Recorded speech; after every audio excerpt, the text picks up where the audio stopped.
Hi viewers, welcome to Politicos news express at prime time. నేను మీ కీర్తన. ఈ రోజు ఇప్పటివరకు అప్డేట్స్ ఏంటో ఈ బులెటిన్లో చూద్దాం.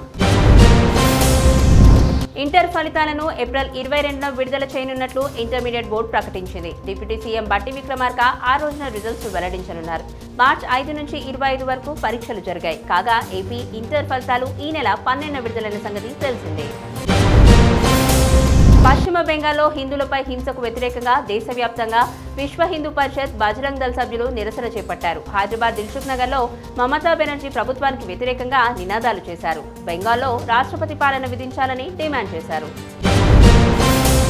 టీఆర్ఎస్ పార్టీ అధ్యక్షుడి ఎన్నిక అక్టోబర్లో ఉంటుందని ఆ పార్టీ వర్కింగ్ ప్రెసిడెంట్ కేటీఆర్ వెల్లడించారు. హైదరాబాద్ నేతలతో సమావేశమైన ఆయన పార్టీ రజతోత్సవ కార్యక్రమాలు ఈ నెల 27న వరంగల్లో జరిగే సభపై దిశానిర్దేశం చేశారు. ఆ సభ తర్వాత కొత్త పార్టీ సభ్యత్వాలు తీసుకుంటామని, అన్ని విషయాలపై అవగాహనతో మాట్లాడగలిగేలా కార్యకర్తలకు త్వరలో శిక్షణ ఇస్తామన్నారు. సిద్దిపేటలో విద్యార్థుల కోసం నిర్వహించిన భద్రంగా ఉండాలి, భవిష్యత్తులో ఎదగాలి అనే అవగాహన కార్యక్రమంలో మాజీ మంత్రి హరీష్ రావు కంటతడి పెట్టారు. ఓ విద్యార్థిని మాట్లాడుతూ తన తండ్రి చిన్నప్పుడే చనిపోయాడని, తల్లే తనను కష్టపడి చదివిస్తోందని కన్నీళ్లు పెట్టుకుంది. దీంతో హరీష్ రావుతో పాటు అక్కడున్న వారంతా ఎమోషనల్ అయ్యారు. బాలికను ఆత్మీయంగా దగ్గరికి తీసుకొని ఆయన ఓదార్చారు. Greater Visakha municipal corporation mayor పీఠం ఎన్డీఏ కూటమి కైవసమైంది.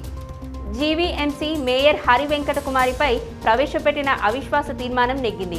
74 మంది కూటమి నేతలు హాజరై అవిశ్వాస తీర్మానానికి అనుకూలంగా ఓటేశారు. దీంతో వెంకట కుమారి మేయర్ పదవి కోల్పోయారు. కాగా త్వరలో కొత్త మేయర్ను ఎన్నుకోనున్నారు.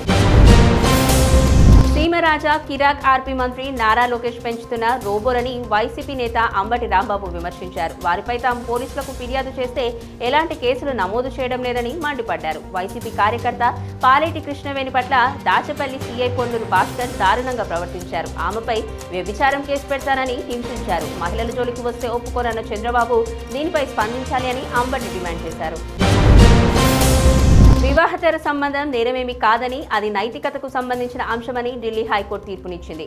మహాభారత కాలంలో లాగా భార్యను భర్త ఆస్తిలాగా చూడకూడదని స్పష్టం చేసింది. కాగా ఓ వ్యక్తి తన భార్య మరో వ్యక్తితో హోటల్లో శారీరకంగా దగ్గరైందని, వారిని శిక్షించాలని భర్త మెజిస్ట్రేట్ కోర్టుకు వెళ్లారు. దీంతో ఆ కోర్టు ప్రియుడికి నోటీసులు పంపింది. దీనిపై ప్రియుడు హైకోర్టుకు వెళ్లగా అతడికి అనుకూలంగా తీర్పునిచ్చింది.